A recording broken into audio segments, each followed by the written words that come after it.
बिस्मिल्लाहिर्रहमानिर्रहीम। नाज़रीन, आप देख रहे हैं कश्मीर धरती न्यूज़ और मैं हूं आपका मेज़बान मोहम्मद उमर ख़याम। इस वक्त मैं मौजूद हूं रवलाकोट के उस बस स्टॉप पे के जिसके किस्मत में बिलाखिर 11 साल के बाद आबाद होना लिखा था, जो अब बाकायदा से ऑपरेशनल हो चुका है। और इसके ऑपरेशनल होने का जो क्रेडिट है वो शहरी हुकूमत और उसी के साथ साथ जो ट्रांसपोर्टर्स हैं जो यहाँ पे आए हैं, मैं उनको भी साथ साथ देना चाहूँगा कि 11 साल के बाद हमारी इतनी अहम और इतनी कीमती प्रॉपर्टी को आबाद करने में हर एक ने अपने हिस्से का किरदार अदा किया और हर एक ने इसमें अपना रोल प्ले किया। उसी के साथ साथ बहुत सारे ऐसे तहफ़्फ़ुज़ात, बहुत सारी ऐसी प्रॉब्लम्स, बहुत सारे ऐसे ख़दशात जो लोगों की जानिब से भी हैं, जो ट्रांसपोर्टर्स की जानिब से भी हैं, जो आम शहरियों की जानिब से भी हैं, उन तमाम चीज़ों के जवाबात और उस पर गुफ्तगू करने के लिए इस वक्त मेरे साथ मौजूद हैं तर्जमान मेयर म्यूनसिपल कॉरपोरेशन रवलाकोट सरदार शाहिद खुर्शीद साहब, जिनसे वो तमाम सवालात मैं आज क्लियर करने की कोशिश करूँगा।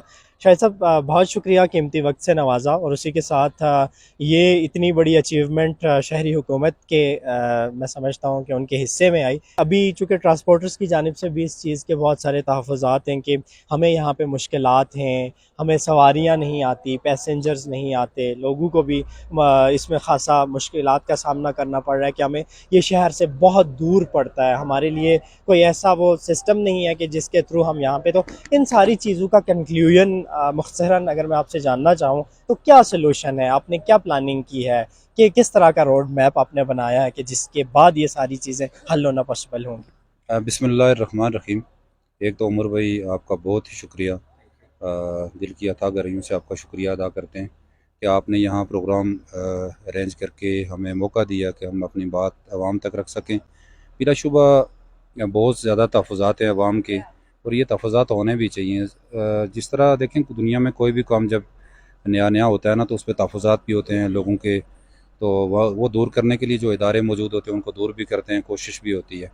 दूसरी जो बात आपने की है कि अड्डे तो शिफ्ट हो गए, लेकिन क्या सहूलतें पूरी नहीं हैं और कुछ सहूलतों का फुकदान है, ये बिल्कुल दुरुस्त बात है। असल में शहरी हुकूमत चूँकि 31-32 साल, हमेशा ये बात हमें करना पड़ती है, मजबूरी है।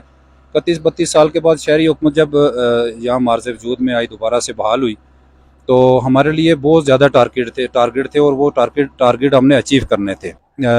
जब हमने कोशिश की, हमारा जो रोड मैप था, हमने जब शहर के लिए जब हुकूमत कायम हुई, तो हमने जो रोड मैप जो बनाया हमने, उसमें पहला जो हमारा उसमें था पॉइंट था, वो था मुंतियाल मरा बस टर्मिनल को आबाद करना। अब इसको आबाद करने के लिए हमें बहुत सी मुश्किलात थी, जिस पर हमने जो साबका जो उस पर वर्क हुआ था, उस पर हमने बहुत ज़्यादा उस पर हमने देखा, उसके मैनर्स देखे, उसकी जो तैयारियाँ थी वो सारी देखी, तो बहुत सारी मुश्किलात थी। उसका जो बुनियादी जो मसला था, जो आपने जो पॉइंट आउट किया, कि ये शहर से काफ़ी फासले पे था। अब इसके लिए ज़ाहिर है कोई आदमी ना ट्रांसपोर्टर आने के लिए तैयार था, और जो अवाम थी, क्योंकि पहले ही अवाम जो है महंगाई के जो चक्की में पिसी हुई है, अब उसको हम और बर्डन डाल दें 200-250 रुपये का, जो वहाँ से रिक्शा आएगा, प्राइवेट गाड़ी आएगी, तो वो उसको बर्डन होगा, पहले से किराए बहुत ज़्यादा हो चुके हैं।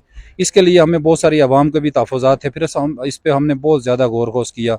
उसके बाद हमने ये फ़ैसला किया कि हमने बहरहाल एक दिन तो ये कड़वा घूंट भरना पड़ेगा, और इस बस टर्मिनल को एक दिन तो हमने आबाद करना है। तो फिर आज क्यों ना एक दिन तो ऐसा होगा कि ये मुश्किलात सामने आएंगी, लेकिन इन मुश्किलात को फेस करने के बाद ही मैं समझता हूँ कि कौमें बनती है, और कौमें जो मुश्किल वक्त गुजारती हैं, उसके बाद जो एक अच्छी कौम और बाशऊर कौम बनती है।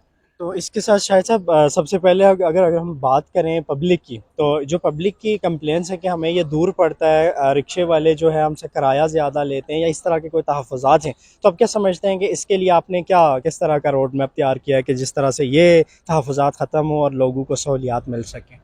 अच्छा जी, उसके हवाले से हमने ये किया कि हमने पब्लिक जो मुतियाल मरा के जो सुजुकी जो मालकान है, सुजुकी का जो अड्डा है, उसके जो मालिक हैं, जो सुजुकी स्टाफ है उसके जो मालिक हैं, उनसे भी हमने मशावरत की, और जहाँ यहाँ के जो अवाम है उनसे भी मशावरत की, और हमने एक फ्री सर्विस यहाँ लॉन्च की है मेयर साहब की तरफ से। कल यहाँ मेयर साहब आए, उन्होंने यहाँ अपने सुजुकी जो मालकान है उनको ये कहा कि आप 2 दिन जो है ना, आप फ्री सर्विस दें, उसके जो चार्जेस होंगे मेयर म्यूनसिपल कॉर्पोरेशन ऑफिस से पे करेगा।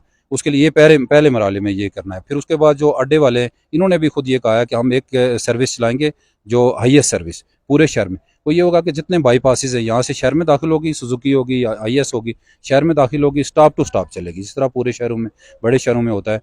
वो स्टॉप टू स्टॉप, अगर किसी ने सिप्लाई बाज़ार से गाड़ी में बैठना है वो आके तो मेन बाज़ार में उतर जाएगा, CMS के पास उतर जाएगा, वहाँ से फिर खड़ी खड्डा है वहाँ से वहाँ उतर जाएगा। इस तरह करते हुए बल्दिया अड्डे पे आएगा, फिर जो बस स्टैंड में जाएगा। तो उसके लिए जो किराए का तयन है, बिलफर्ज एक शहर के आखिरी कोने से बैठ के यहाँ तक आना चाह रहा है, तो मैक्सिमम कितना किराया आप उसके लिए करेंगे? मैक्सिमम 50 रुपये होगा, मैक्सिमम 50 रुपये 50 रुपये किराया होगा, कम से कम 30 रुपये और 50 रुपये, ये तय हुआ है। यानी इस तरह से आप समझते हैं कि लोगों को जो दरपेश मुश्किलात हैं और तहफ़्फ़ुज़ात हैं कि हमें इतने दूर कैसे पहुँचेंगे और किराया जात हमें ज़्यादा देना पड़ेगा। और उसी के साथ साथ अभी ट्रांसपोर्टर्स की अगर बात करें, इनके भी कंप्लेंट्स हैं, तहफ़्फ़ुज़ात हैं कि जो साइड एरियाज़ से, जो गाँव से आने वाली गाड़ियाँ हैं, वो रास्ते से सवारियाँ उठा के लेके चली जाती हैं और हमें क्या पता यहाँ पे सवारी, चूँकि अभी तो उस स्टार्ट है, अभी डे सेकंड है, उस तरह से नहीं आइडिया कि कैसे चीज़ें कहाँ जा रही हैं। लेकिन आप क्या समझते हैं कि इस चीज़ को ओवरकम कर पाएंगे कि जो गाँव से आने वाली गाड़ियाँ रास्ते से सवारियाँ उठाती हैं, उसको आप रोकथाम करें या इधर मूव करें? जी, ये बिल्कुल ये बुनियादी सवाल है, और ये सवाल पहले दिन जब अड्डे यहाँ शिफ्ट हुए ना, तो उसी दिन ट्रांसपोर्टर की तरफ से सामने आ गया था, और बहुत सारे ट्रांसपोर्टर यहाँ शिफ्ट नहीं हुए थे, जो हुए भी तो उन्होंने गाड़ियाँ वापस शहर में लेके चले गए। उसकी वजह ये थी कि यहाँ सवारी मूव नहीं हो रही थी। बुनियादी जब पता लगाया कि वजह क्या है, तो उन्होंने कहा कि चूँकि गाँव से गाड़ियाँ आ रही हैं, तो वो फुल सवारी लेके आती हैं, तो वो गाड़ी यहाँ से तवाफ़ करके ना वहाँ से दाखिल होती है एंट्री पॉइंट से, तो जो आउट पॉइंट है वहाँ से वो बाहर निकल एग्जिट कर जाती है। अब ये है कि सब लोगों ने कहा कि यहाँ तवाफ़ करने से तो ज़रा ये अड्डा चलने वाला नहीं है, इसके लिए कोई ना कोई सलूशन निकालना पड़ेगा। फिर मेयर साहब और उन्होंने एक कमेटी तश्कील दी। मैं, मेरे साथ और जो काउंसलर्स थे, हम सारे गए डिप्टी कमिश्नर साहब के पास, ADC साहब के, उन्होंने ADC साहब को बुलाया, SP साहब, और सारे वहाँ जमा हुए। तय ये हुआ कि हमने अड्डे पे बैठ के इसके हवाले से ट्रांसपोर्टर्स को भी बुलाना है, वहाँ बैठ के इसका कुछ सलूशन निकालना है। फिर यहाँ हमने उसी शाम को 3:30-4 बजे हम यहाँ इसी अड्डे पे बैठे। डिप्टी कमिश्नर साहब खुद मौजूद थे, ADC साहब जो जो है ना RTA उसके सेक्रेटरी वो होते हैं किसी भी जो इंतज़ामिया, वो भी यहाँ मौजूद थे। तो उन्होंने फिर डिस्कस किया अड्डे वालों से। अड्डे वालों के तहफ़्फ़ुज़ात थे कि 42 गाड़ियाँ, एक अड्डे वाले हैं, एक अड्डे का मालिक है वो चला रहा है, दूसरा पता नहीं 32 चला रहा है या 27 चला रहा है। इस तरह के उनके ग्रीवेंसेस थे कि जी ये किस तरह मैनेज होगा, अड्डा किस तरह आबाद होगा। इस तरह तो पीछे से गाड़ियाँ आएंगी, यहाँ तवाफ़ करके निकल जाएंगी। फिर चूँकि ये ऐसा एक पेचीदा इशू था कि हमसे ये हल होने वाला था नहीं। ADC साहब ने भी बहुत कोशिश की, डिप्टी कमिश्नर साहब ने। फिर हमने ये कि उनसे जो अड्डा मालकान थे, हमने उनको ही मेहनत की कि आप आपस में बैठ के इसका कोई सलूशन निकालें। फिर अल्हम्दुलिल्लाह ये हुआ कि उसी शाम वो अड्डे वाले सारे आपस में बैठे। उन्होंने तय किया जी कि जो जो गाड़ी वहाँ साइड से निकलेगी, वो वहीं से जो सवारी लेगी तो वो लेके तो शहर इसको अड्डे को टच करेगी, 15 मिनट ये अड्डे को देगी, यहाँ से होती हुई फिर बाहर निकलेगी, लेकिन रास्ते से शहर से कोई सिंगल सवारी वो नहीं उठाएगी। तो अभी इसमें शायद साहब इस अड्डे पे अभी तकरीबन कितनी गाड़ियाँ इसके साथ मुंसलिक हैं और कौन कौन से अड्डा जात की हैं? बेसिकली रावलपिंडी है या बाकी अड्डा जात की मुंतकली के लिए भी यहाँ पे कोई इकदाम किए जाएंगे? अभी चूँकि हमने सिर्फ रावलपिंडी लाहौर के लिए हमने किया, अभी लाहौर की शायद गाड़ियाँ उस तरह से मेरे ख्याल में मुंतकिल नहीं हो सकी, जो इंशाल्लाह 1-2 दिन में हमने मुंतकिल करवानी है। तो पिंडी की पूरी जितने भी अड्डा जहात हैं वो चूँकि बहुत सारे मेरे ख्याल में 8 स्टैंड हैं या 12 स्टैंड है, मुझे सही अंदाज़ा नहीं है, कुछ कम वेश शायद 12 हैं मेरे ख्याल में। 12 स्टैंड हैं, उन पे जितने भी जो मालकान हैं, 12 स्टैंड्स के जो मालकान, वो सारे यहाँ शिफ्ट हो चुके तो हैं। ये पहले मरहले में अभी पिंडी के अड्डा जात को शिफ्ट किया गया, तो उसी के साथ अगले मरहले में बाकी जो अड्डा जात हैं उसके लिए भी कोई प्लानिंग कर लिया या करेंगे? जी, उसके लिए बिल्कुल प्लानिंग मौजूद है। हम असल में जब थोड़ा सा वो चले मैं इस पे बात कर लूँ, वो ये है कि हमने चूँकि जो वे है ना, हमने उनको देखने की कोशिश की है कि आवाम को ज़्यादा से ज़्यादा सहूलत मुहैया हो। चूँकि ये अवामी गवर्नमेंट है, शहरी गवर्नमेंट जो बनी हुई है, अवामी मुंतखब नुमाइंदे आए, उनके ज़रिए अवाम ने हमें वोट दे के मुंतखब किया, तो हम ये चाहते हैं कि अवाम को ज़्यादा से ज़्यादा फ़ायदा होना चाहिए। उसके लिए हमने ये किया है कि फ़र्ज़ किया ये मुज़फ़्फ़राबाद रोड जो है, उस पर जितने भी रोड्स आते हैं, उन रोड्स के लिए हमने कोशिश की है कि उस सिप्लाई बाज़ार जिधर से शहर ख़त्म होता है, शहर के बाहर जो है ना एक अड्डा जो उस साइड का अड्डा है वो मुंतकिल किया जाए। फिर जो ये रोड है आगे हजीरा रोड जो जिसको भी कहते हैं, जो हजीरा की तरफ जाती है, अब्बासपुर की तरफ जाती है, उस रोड की जो D चौक है, D चौक से भी आगे एक वो अड्डा, बल्कि उसको हमने वो रजिस्टर्ड भी कर लिया उसका अड्डा को, वो एक हो चुका है, वो वहाँ से चलेगा। जो उधर का बाग का सिप्लाई का और जो उस रोड की जो है वो सारी, ये जो रोड मुतियाल मरा जो गुइनाला रोड या जो टोपा वाली रोड है, मंग रोड जिसको कहते हैं, इस पे जितनी भी चलने वाली ट्रैफिक है हमने उनको शिफ्ट करना है, गुइना इस पे बल्दी अड्डे पे शिफ्ट करना है। शहर से मुकम्मल अड्डे हमने बाहर निकालने हैं और फिर यह है कि अपनी अपनी साइड पे वो चलना शुरू हो जाएंगी। चूँकि अभी आगाज़ है, आपकी जानिब से भी इस पे भी काम हो रहा है, लोग आपसे सुनना चाह रहे हैं कि यहाँ पे पिंडी का अड्डा शिफ्ट कर दिया गया, उसके साथ साथ अब यहाँ पे और क्या आपके जहन में है? इसको कब तक एक आबाद की शक्ल दे दी जाएगी? चूँकि इसके एंट्रेंस से लेके इसके अगर अंदर तक की बात करें तो आप क्या समझते हैं कि बाकी जो चीज़ें हैं जैसे मुख्तलिफ स्टॉप्स पे होती हैं, वो सारी चीज़ें कब तक यहाँ पे होना शुरू हो जाएंगी?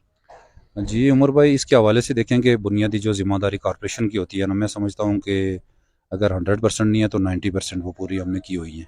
यहाँ चूँकि पानी, वाशरूम और खाने पीने की जो लिए हमने जो जो कॉरपोरेशन की जो कैंटीन है, उस कैंटीन को हमने आबाद किया हुआ, ये सामने ही कैंटीन है, वहाँ चाय खाना उसका इंतज़ाम है। फिर बैठने के लिए हमने कुर्सियाँ लगा ली हैं, जो नहीं थी वो हमने ख़रीदी हैं, वो यहाँ लगाई हैं। वाशरूम बहुत अच्छे मौजूद हैं यहाँ। उसके बाद बेहतरीन किस्म का बैठने की जगह है। मैं समझता हूँ कि तकरीबन जो कॉरपोरेशन की ज़िम्मेदारी है ना, कुछ कमी बेशी तो ज़रूर होगी है, लेकिन हमने कोशिश की है इसको पूरा किया जाए। पूरा किया जाए। और उसी के साथ शायद साहब आखिर में हमारे देखने और सुनने वालों के लिए और स्पेशली जिन ट्रांसपोर्टर्स ने ये तावन किया है, जिनके तावन की वजह से ये सारी चीज़ें पॉसिबल हुई हैं, उनके लिए क्या मैसेज देंगे? जी मैं समझता हूँ कि इसमें जहाँ अगर मेयर, म्यूनसिपल कॉरपोरेशन, काउंसलर्स मुबारकबाद के मुस्तहिक है, तो उसमें सबसे ज़्यादा अगर जो सेकंड जो उसमें है वो है ट्रांसपोर्टर्स। चूँकि म्यूनसिपल कॉरपोरेशन और काउंसलर्स ने तो जो एक फ़ैसला करना था उन्होंने फ़ैसला किया, लेकिन असल जो ज़िम्मेदारी थी, असल जो शिफ्ट करना था, जिन्होंने सफ़र करना था, वो थे ट्रांसपोर्टर्स और उसके साथ अवाम ने भी ज़ाहिर सफ़र करना है। लेकिन मैं ट्रांसपोर्टर को मुबारकबाद पेश करता हूँ और मैं इनको कहता हूँ, इनको जितनी भी मुबारक दी जाए कम है, लेकिन जो फ़ैसला किया गया इन्होंने मिन्ना उन कबूल किया और एक बड़े काज के लिए इन्हें भी पता है कि शहर बड़ा हो रहा है और ये एक बेहतरीन अड्डा, जिस तरह मैंने बात की कि पूरे पाकिस्तान का एक बेहतरीन अड्डा, इसको आबाद करने के लिए फिल वक्त इनको बहुत ज़्यादा मुश्किलात का सामना होगा। मुझे पता है कि यहाँ ये थोड़ा सा साइड पे है, इनके लिए मुश्किलात तो ज़रूर हैं, लेकिन इन मुश्किलात को मद्देनज़र रखते हुए भी इन्होंने बहरहाल ये एक कड़वी गोली खाई है। और इंशाअल्लाह मैं समझता हूँ कि कल बहुत बेहतरी थी, आज उससे ज़्यादा बेहतर है, कल इंशाअल्लाह उससे बेहतर होगा। जो इनके तहफ़्फ़ुज़ात हैं, इनके तहफ़्फ़ुज़ात हैं, उनको इंशाअल्लाह फुलफिल दूर किया जाएगा। एक बात जो मैं ये मीडिया के ज़रिए से जो मैं बताना चाहता हूँ और जो ट्रांसपोर्टर हज़रात भी सुनेंगे, भी सुन भी रहे हैं, कि रावलाकोट म्यूनसिपल कॉरपोरेशन का रावलपिंडी के लिए सिर्फ एक अड्डा है, वो है बस टर्मिनल मुतियाल मरा। इसके अलावा रावलाकोट शहर से किसी को ना गाड़ी चलने देंगे। कोई अगर ये सोचता है कि इसको बैक किया जाएगा तो ये भूल जाए। रावलाकोट बस टर्मिनल आबाद होगा, इसके लिए जो भी हमें कुर्बानी देनी पड़ी वो हम देंगे। उसके लिए जो भी हमें जो तहफ़्फ़ुज़ात हैं ट्रांसपोर्टर्स के, बिल्कुल दूर किए जाएंगे। मैं समझता हूँ कि वो कुर्बानी दे रहे हैं, वो सफ़र कर रहे हैं, उनके जो जायज़ तहफ़्फ़ुज़ात हैं बिल्कुल उनको पूरा किया जाए। बहुत शुक्रिया शाहिद साहब। और इसी के साथ साथ नाज़रीन, ये शहर हम सबका है, ये बस स्टॉप, ये ट्रांसपोर्टर्स, ये पब्लिक हम सब की है। अगर वक्ती तौर पे हमें इन चीज़ों को रन करने के लिए 50 रुपये या 30 रुपये ज़्यादा दे के यहाँ पे अगर आना भी पड़ रहा है, तो मेरे ख़्याल से अपने शहर की तामीर और तरक्की के लिए, अपने इन कीमती अदारों को आबाद करने के लिए थोड़ी बहुत कुर्बानियाँ हमें भी देनी चाहिए। कुछ ज़िम्मेदारियाँ हमारे कंधों पे भी हैं। जब हम वो ज़िम्मेदारियाँ पूरी करेंगे, फिर हम अपने हुकूक का मुतालबा करते हुए भी अच्छे लगेंगे। और उसी के साथ साथ वक्ती तौर पे चूँकि अभी स्टार्ट है इन चीज़ों का, स्टार्ट में हर जगह पे मुश्किलात होती हैं, हर जगह पे मसाइल होते हैं, लेकिन इन्हीं मुश्किलात और मसाइल को फेस करते हुए जब चीज़ों को लॉन्ग टर्म में लेके चला जाता है, तो तब चीज़ें जाके ना सिर्फ स्मूथ होती हैं, बल्कि उसकी दिलकशी और उसका खूबसूरत अंदाज़ बाकियों को भी अपनी जानिब अट्रैक्टिव करता है। इन चीज़ों को हम सबको अपने तावन से आबाद करना होगा, ताकि शहर में मौजूद जो दीगर मसाइल हैं उनके तदारक के लिए, बाकी जो ट्रांसपोर्ट के इशूज़ हैं उनके ख़ात्मे के लिए हम सब अपना अपना रोल दे सकें। इसी पैगाम के साथ आपका मेज़बान उमर ख़याम आपसे इजाज़त चाहेगा। अल्लाह मेरा और आप सबका हामी और नासिर हो।